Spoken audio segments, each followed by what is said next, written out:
than, then, sound, sound, persuade, persuade, round, round, willow, enough, that, be, theater, thin, although, throw, throw. Just remember, stick your tongue out, close your teeth, drag the tongue back. Throw. Thick. Trouble. Thin. Thing. Large. Trough. Rough. Raft. Raft. Okay. Little. South. Routine. Noun. Launch. Launch. Laugh. Caught. Okay, good. Good. All right. Now I just wanted to review countable and uncountable nouns.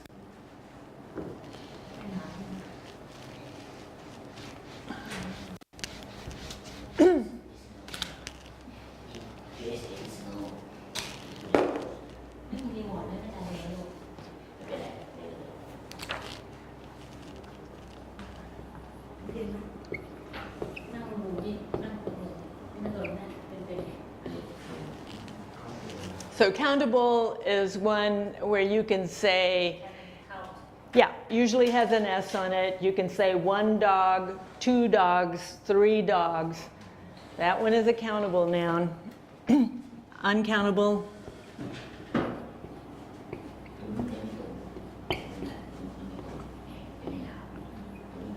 Okay, so this one is the hard one for everyone. So it's going to be like knowledge. You don't say 1 knowledge, 2 knowledge. You either have knowledge or you do not have knowledge. It's all one. Advice. You give advice, not 1 advice, not 2 advice. So it's the same. Tea, sugar, water. I have a list there for you, but I want to point out that when you want to say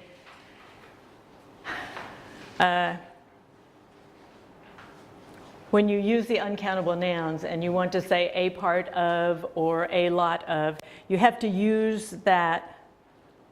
Well, doggone it. Okay, I see the mistake of the day. All right. In the sentence, to express a quantity of an uncountable noun, use an expression such as some is 2 words. So right there, that's 2 words. Rosemary, the next line down, you have another one. Another one, okay. It's where it starts the italics. As Okay. So this is 2 words. Oh, yeah, separate. So this happened to me when I used bold. I see it's happening to me when I use italics. This is 2 words, as some, as a. Yeah. Right here, as some, as a. I read it on the computer screen. It looked completely fine. Came out of the printer like this.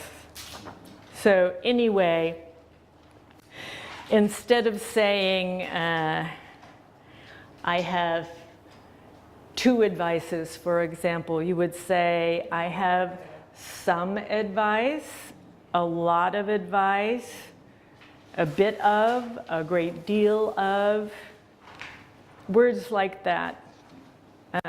For something like tea, you can have a cup of tea, a bag of tea, a kilo of tea. So that is the uncountable.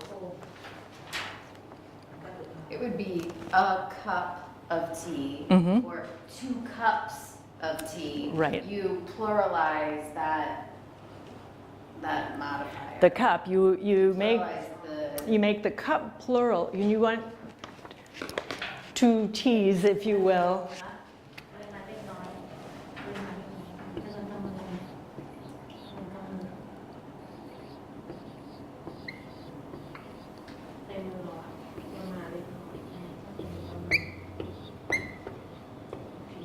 You want 2 waters, 2 bottles of water, 2 glasses of water. So water stays the same. Yeah.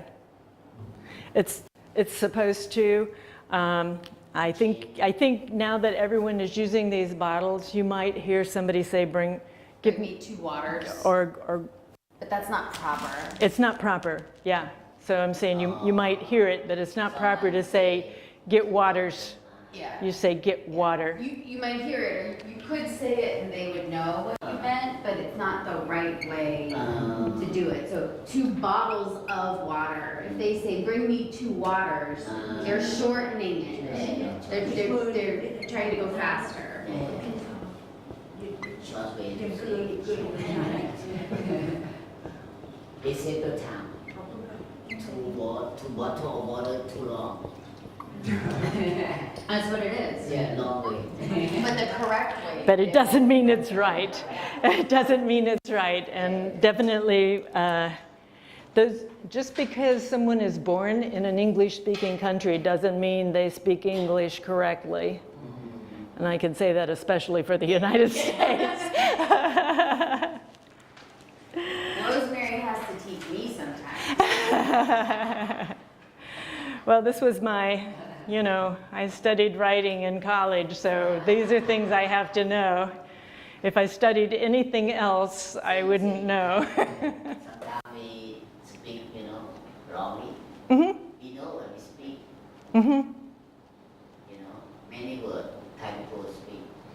They know, but the way we speak, different the way we write down. We are all taught in our schools the right thing, but some people say things to be funny.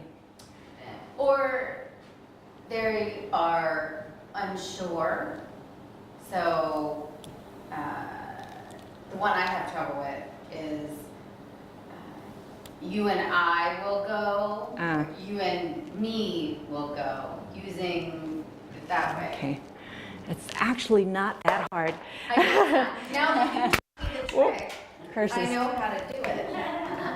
Yeah. So we talked about this one too. I didn't mean to get us off. No, it's okay because it's worth reviewing. And I've even heard people on the news say this wrong, and they're supposed to speak English correctly. So,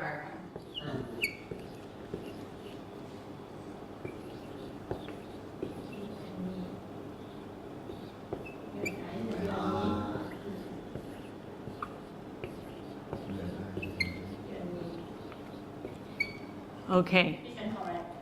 So this is correct when you're starting a sentence with it. When this is the subject, you and I will go to the store. That is correct. She gave the present to you and me. That's the object. And the trick is, if you take one of these away, it's easier to see. For example, you would not say she gave the present to I. You would say, she gave the present to me. So just cover the you and think, would I say, me going to the store? No. I'm going to the store? Yes. You gave the present to I? No. You gave the present to me. And that's the easy way to tell. You and me when we go to school. You and I. Not you and me. Mm-hmm. But you give present to you and me. Mm-hmm. Mm-hmm. Yeah. Yeah. So that's my trick for that one. But I have heard people for some reason want to use I all the time. It sounds more proper. It sounds it, but it's not. And the other one is who and whom. And it's the same deal.